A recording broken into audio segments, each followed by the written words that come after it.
সুজন ভাই কিন্তু তোমার মার্কের নাম হাই হাই কে? ও এইটা বুঝেন নাই, ভাইজন সব জায়গা সম্পত্তি লিয়ে যাবো গা, ওই সময় আপনারা বলবে কি করবেন জানেন? কি? High high high high high high high high. Hello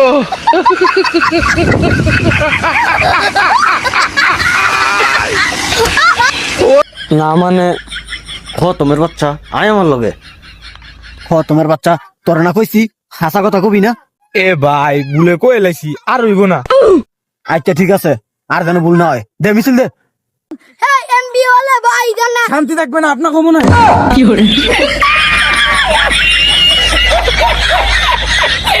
এই হেরানো কেন আনছে রে? যা তুই যা, তুই এখন যা আমার চোখের সামনে থেকে। এইবারের মতো মাফ করে দেন, আর হইব না। ওই চাচাই এদিকে হেন। চাচা আসসালামু আলাইকুম। ওয়ালাইকুম আসসালাম। বাদ তোমার তো চিনলাম না।